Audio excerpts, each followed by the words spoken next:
Hello. Hello, Meredith. How are you? I am good. I'm excited that I get to do this live with you today. We're I doing it.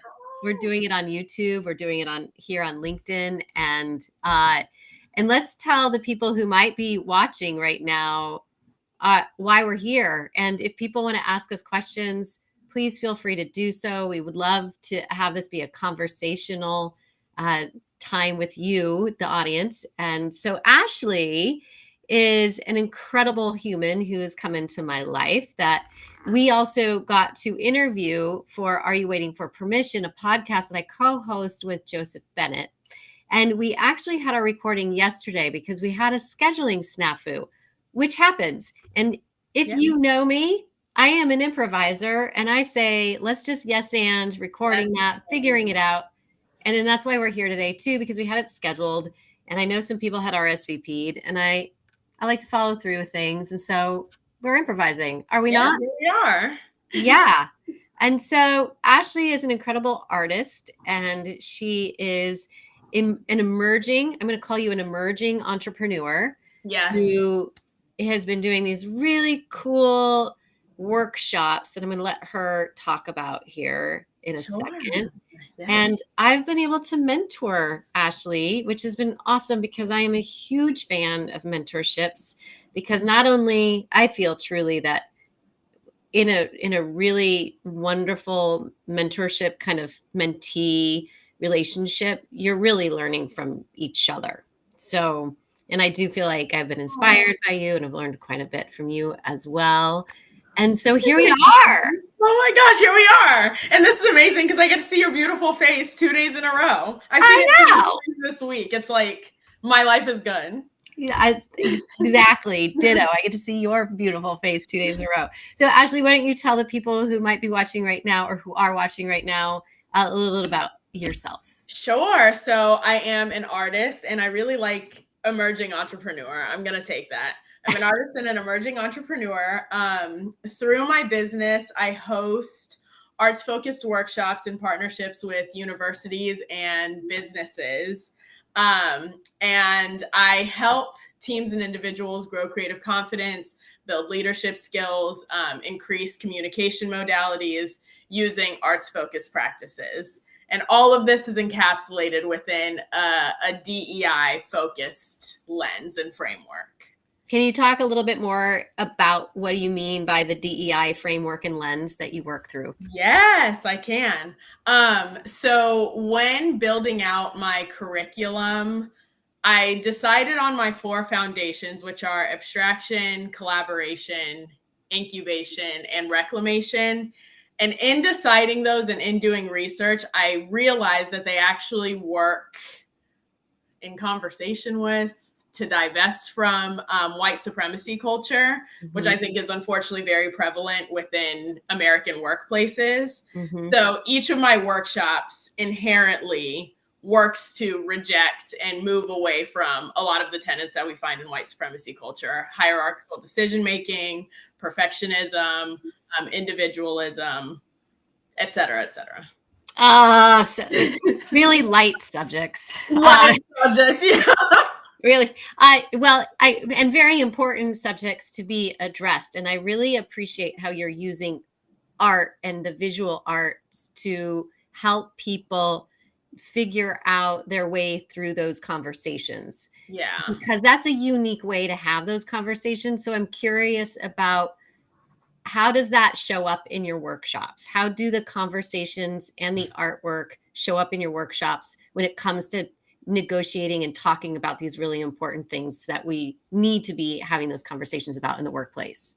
Good question. Okay, all of my workshops are set up with a warm up to start. Then we do the activity based on a specific, intention. And then we end with a reflection. And a lot of the conversations happen primarily in the reflection period. And my favorite question to usually start with is, why do we think we did this? What did every person in this room get out of this exercise? And the reason why I think art is so powerful, and I mentioned this in the podcast, is because art has a way of bringing forward blind spots that maybe we're not completely conscious of within ourselves. So if there's an insecurity there, or if there's, you know, a piece of us that maybe we're still like working around or trying to figure out, art has a way of like bringing that forward and showing it to us right in front of our faces. So using that as kind of the through line in all of my workshops, I'm able to confront collaboration or rest, productive rest. How can we make that more present in this specific workplace? How did your art making practice help you to see that? How did you negotiate in yourself maybe feelings of perfectionism? Did those come up? What did that look like for you? How can we move away from that? And yeah. Well, and what's so beautiful about using visual art as a medium, especially in what I'm hearing your approach is that there's no wrong or right answer. There's no wrong or right way about approaching the work. It's about just doing, it's about putting something on the paper and letting your first thought or your first macaroni noodle that you I'm thinking back to elementary school that you glue to the paper, what inspires the next thing, or what inspires the next brush stroke, or the next, right? And I feel like that is what is so truly beautiful about the work that you do. And I feel just the arts in general, and how we can use the arts to have difficult conversations. So I applaud you for doing these workshops. I think they're very important. Thank you. Yes. Yeah. I think that a huge thing that I've learned from you is just the power of yes and the power of improvisation, because that's what grows creative confidence. Just rolling with the punches and moving through it is what helps to build that up in everybody. So I couldn't agree more. Yeah. Oh, I love that. So tell me a little bit about what is up for you. Like, what's the next big exciting thing that you've got coming up? Oh my gosh. Well, I mentioned this in the podcast. I really want Black History Month to be busy, busy, busy for me, especially given the theme. 2024's theme is Black Americans and the Arts. So I want to be in corporate workspaces. I want to be bringing the arts forward. That's huge. And I also last night pulled a tarot spread on potentially being in some galleries. Ooh, 2024. Let's do and that. And it was positive. And I'm hoping that 2024 will be a really like creative, embodied year for me. That's the goal. Ooh, I love that. Creative embodiment. I'm summarizing creative embodiment, the year of creative embodiment. So for those of you who might be watching, and Black History Month happens in the month of February. And if you happen to be a decision maker in your organization and you're looking for something that you could do to highlight Black History Month for your organization, for your teams, please do reach out to Ashley, because she has wonderful workshops. And I know this because I've been talking through them with her, and she's really has them beautifully thought out so that transformation and those conversations can happen. So that's exciting. How about for March? Because I believe that is when International Women's Day also happens. That's true. Yeah. I do not know yet. And that's just real. I do not know yet. No, that's okay. I just put that on you, but now you're going to be thinking about it. Your brain, your wheels are turning. I can tell. Yes. Yeah. The DEI calendar has been huge for me as I'm planning out my years and figuring out what's coming. I want to be really conscious about what workshops I can build. Yeah. For that. I'm curious about you, Meredith. What things do you have coming up? Oh my goodness. Me? Yeah. I always got something coming up. I've always got some iron in the fire. I have an accelerator program that's coming up at the end of January, and then that is 6 weeks, and it goes to the end of February. And that's for people who really want to get it together with a talk, right? So maybe they have an idea for a talk they want to give, or a presentation that they want to put together, because maybe they want to get into more networking rooms and start promoting their business, or maybe they have a talk they want to put together that's more story oriented, or whatever it is that their personal goals are with getting on more stages and in more networking groups or rooms and or on more webinars for their business, this is the place where they can, from the very beginning, start. They can come in with no idea at all, because I'm going to help them figure out what that idea is going to look like. And then I help them through that writing process. I give very specific milestones. They get to practice, rehearse, and then there's a final presentation where they'll be recorded. So they'll have it if they want to use that for archive purposes or for promotion. And they get to do it in front of an invited audience. And then they have something to go into 2024 with. Amazing. I love it. That's the accelerator program. Thank you for asking. Accelerated. Yes, I love that. Yeah. And you know, I feel like sometimes we have to give people tight containers because fear is a real thing. Yeah, fear is a real thing. We talked about this during the podcast too, about the energy at the beginning of the year and how it kind of, for some of us, tends to drop off as we move through. So I love the fact that you're recording the end presentation. That way, when you have that energy at the beginning of the year, it's there, you have it, and then you can use it throughout the year for promotion or whatever, for whatever case you need it. Yes, 100%. Natasha, it's so good to see you. Thank you for being here. And I'm having this great conversation. Ashley, I think we need to do this more often. Just pop on LinkedIn and we should. I love talking to you. I do this all day. Oh, this is terrific. So let's also talk a little bit about mentorship, like the mentor-mentee relationship, because I feel that I can't stress enough how important it is to find those mentors in our lives to help further our careers and ask some of the difficult questions that maybe you wouldn't ask coworkers or even perhaps your manager or whoever's in that leadership role, or your partner at home. So talk to me about what I don't think I've asked you this question. I know Evangeline introduced us, but what was the impetus for you to try to find a mentor? Well, I think I manifested you. I've never told you this, but I really think I did. I had been seeing a therapist, my last therapist, and I told her that I had this business idea. I told her what it was, and I just asked her, like, give me the holes, poke all of the holes in everything I told you. What do I need to know? What am I missing? Where are my blind spots?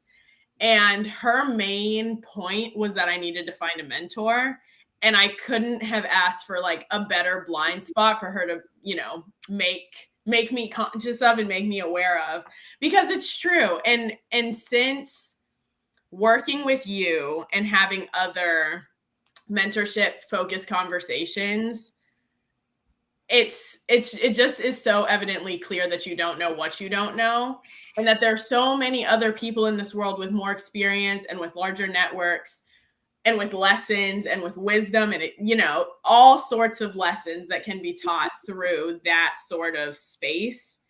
And to your point, what I found and what I really appreciate is that I think that the mentor-mentee relationship opens itself up to like difficult conversations. And sometimes we enter our room like, girl, I am tired today. I'm barely here, but we're still going to have, you know, we're still going to have our time. And I feel like we've cultivated like a really honest, real space between us. And I couldn't appreciate that more. Oh, well, I appreciate you. It is, you are a gift into my life. So I appreciate Evangeline. And give a little context there. She was actually somebody that I met through a mentorship program. I didn't know that. Yeah, we met through an arts organization called Statera, and its main mission is to find mentors and mentees for artists. And so I moved to New York City and I didn't know anybody. So I thought, well, heck, I'll start a chapter in New York City. And ended up with casually. Very casual. And I met Evangeline through this organization before that. But then when I moved to New York City, we ended up with about 250 people in that program.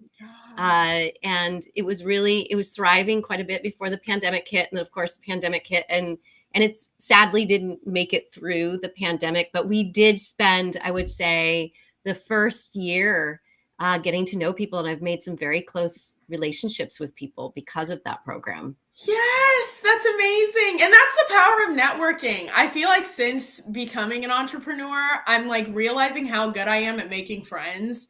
And networking is really just friend making on LinkedIn. Oh my goodness, can we please change it from networking to friend making? Literally, yes. Yes. Because networking is so loaded after a while. Yes, but friend making, it's like light, it's airy, and everybody loves making friends. And all friend making is just like, how can I help you? How can I, grow you and propel you to your highest self? Oh my goodness. I found networking to be. I've been really lucky. Yeah, friend making. I think right now, from here on out, we've just changed the way that LinkedIn will be using the word networking. Yes, yes. LinkedIn, a place for friendship. Friend making, business friend making. Yeah. It's so much lighter. Oops, so much lighter. Wonderful. Well, so tell me, because this is also another question about how are you negotiating? Because I feel now that you're an emerging entrepreneur, how do you negotiate the ups and downs? And now we're in this holiday season where things really slow down. How are you negotiating all of that? I schedule a call with you, and then I complain for a little bit. And then you tell me some things, and then I feel better. Okay, good. Well, I'm glad. That's one way. That's one. Okay, that's one way. What are the other ways? Let's see. Honestly, I'm a big, reach out to my guides, my mom, my older brother, my dad, my aunt, who also like owns her own space, her own business space. And just, I feel like for me, I'm most supported when I realize that I'm not handling everything by myself, and that I'm probably not the 1 out of 9 billion person going through this thing. There are so many people who've experienced these same exact ups and downs and ebbs and flows. And just knowing that, other people have felt the same thing and have made it through successfully shows me that I have the power to do that as well.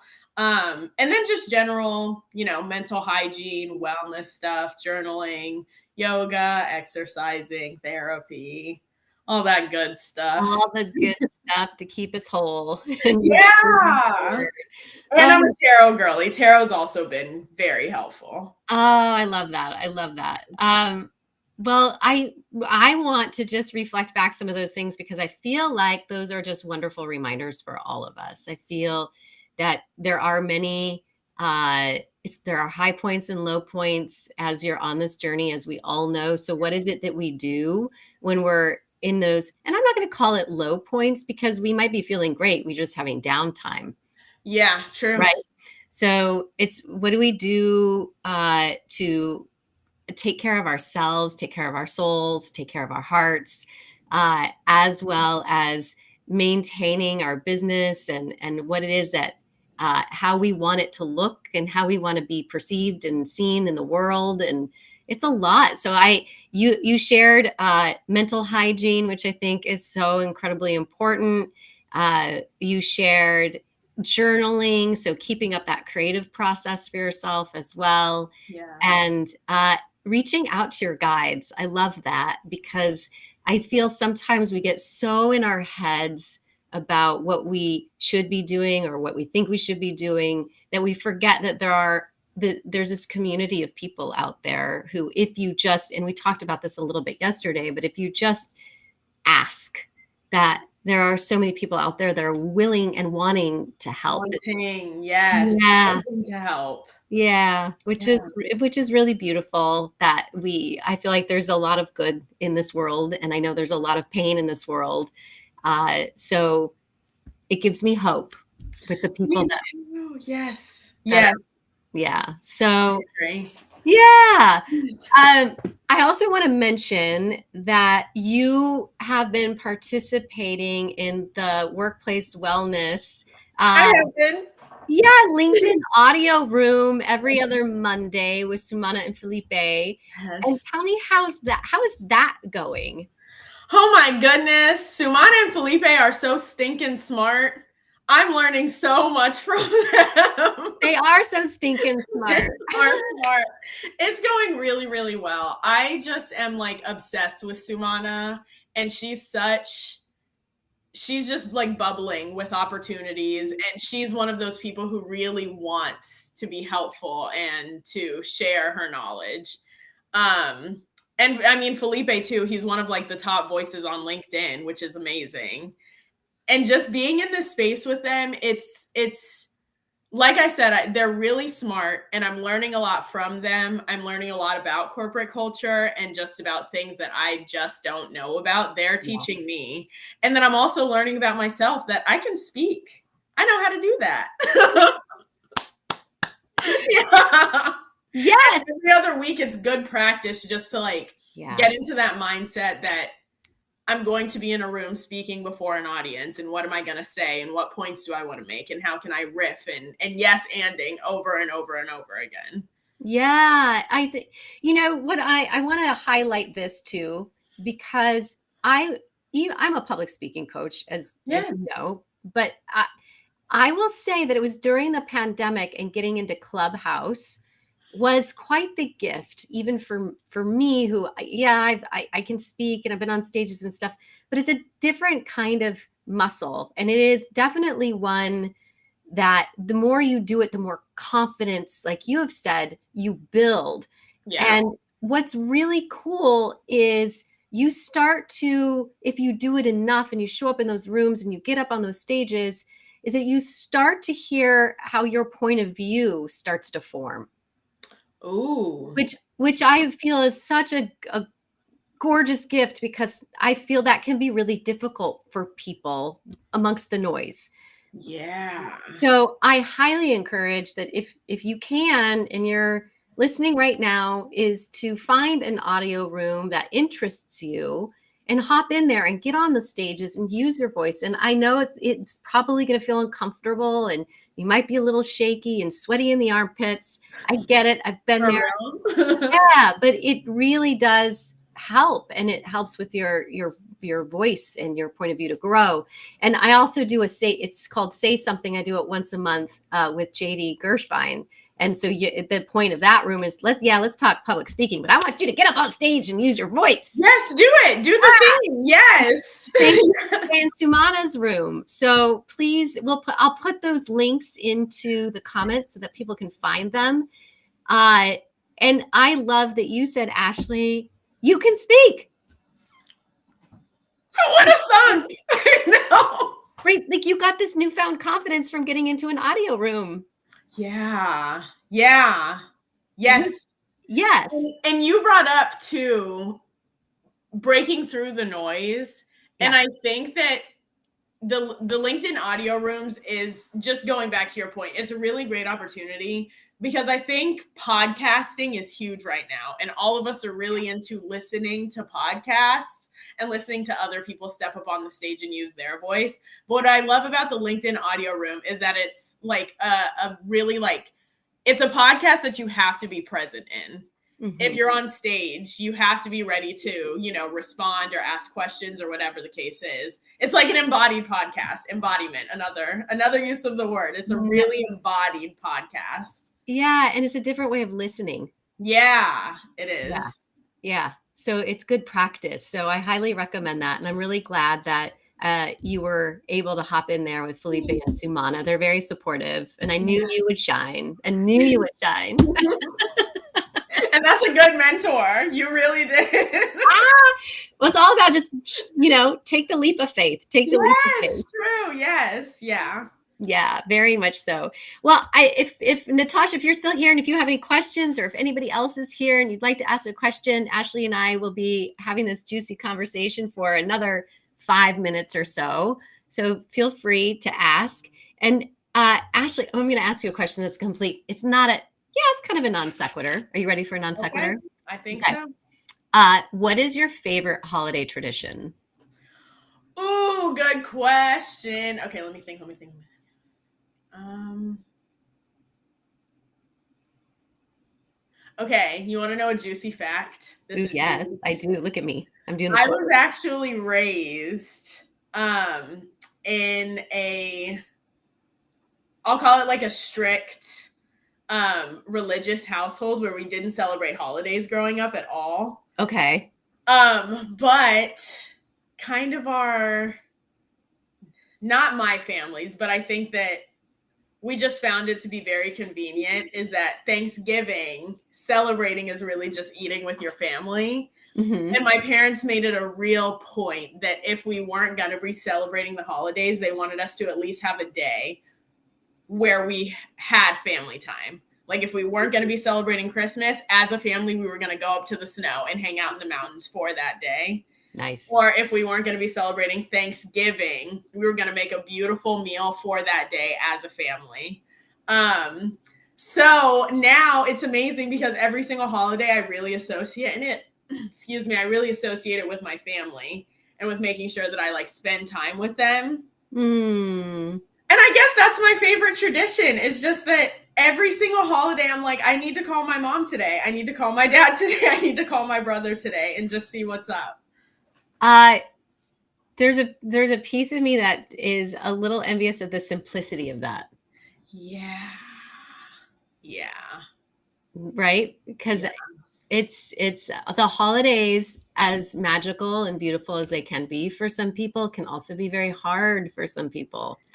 Yeah, I agree with that. It can be really stressful, Mhm. and I'm lucky that I get to simplify my holidays. And now that I'm in a new place where I'm not close to my family, I've been really trying to be what's the word? Intentional Mhm. about like cultivating my found family and making those traditions, bringing those traditions forward in my friend group and in that found family. So Mhm. this year I actually want to like start a tradition of having Ooh. a yearly Christmassy around Christmas time potluck in my house and just everybody come together. Let's have a meal. Let's talk about next year. Let's talk about last year and let's just like be together. Oh, I really love that. Yeah, you start your own traditions. Yeah. Why not? Well, perfect. Oh, okay, I want to know yours. We only have a few more minutes left, but what's your favorite? I would say we have a tiny little family. Uh, I like just seeing the joy on my daughter's face, to be completely honest with you. Like that's the piece that makes me happy is seeing her really excited on Christmas morning. Of course, I cook a lot of food and Wow. I sit on the couch and I don't change my clothes. I just wear my PJs and I don't care. And I Love. drink coffee and I let the mess take over my apartment, which is hard for me, but I let it go. Yeah. That's what's nice. And then I would also say the family piece of it, like my mom and my brother, connecting with them in the best way that I can. They are also far from here. They live in another state. Uh, but friends, I really love my friends. I really love being around them and Yeah. celebrating with them. Yeah. Yeah. So that's also the other. And my husband, I love him too. Yeah. He's good to cozy up to. I love Uh, that. yeah. And I really love how you lean into resting on the actual holiday because I imagine that leading up to the holiday is not a space of rest for you. As a mother, you're like preparing and buying gifts and Yeah, but you know what? I actually am pretty mellow these oh, days. I'm pretty good. mellow. Thanksgiving, I think, is a little bit more stressful for me than Christmas because Christmas, it's like I get it all done really super early. I'm kind of like I just kind of leave little packages under the tree throughout the Oh, couple of that's cool. weeks. Yeah. And then I'll make an event out of it. Like, actually, I just had this conversation with my husband this morning. And I said, let's go to downtown New York and just like go to Bryant Park. They have this like little craft fair and store, like pop-up stores, and there's a couple of them around the city. And I said, and let's just go without our daughter, and let's not, no expectations. It's like, let's just treat it like a date. Like, that's how I like to do it. I don't want to be in lines and Yeah, ew. off. That's heavy. We want light. I want, like, and I also am just tired of stuff.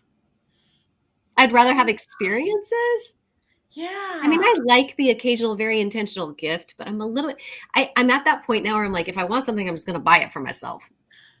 Yes. So I like the intentional gifts or the experiences. Yeah, same. And the end of the year, at least for me, is a time to get rid of stuff. I Yes. always like clean house right before the new year. And yeah, just getting a bunch of more stuff, I feel like I would feel much the same way. Yeah. Oh, well, I love talking to you. We could be on here all day long, Me too. but this is a good way to start a Tuesday. I agree. Yeah. So Ashley, thanks for taking the time to Thank you. have a little bit more time with me. And we will be releasing your podcast, that episode that you're on for Are You Waiting for Permission? Probably in the next month or so. We'll also broadcast it live here on LinkedIn and on YouTube. And I hope you have an amazing day. Thank you. I hope you do too. And thank you so much for this invite. I've had the best time these last 2 days with you. You're welcome. You too. And if you haven't been following Ashley yet here on LinkedIn, please do so. And if you're not following me, please follow me. And this has been a really wonderful conversation. It has. I will talk to you soon, Meredith. Bye.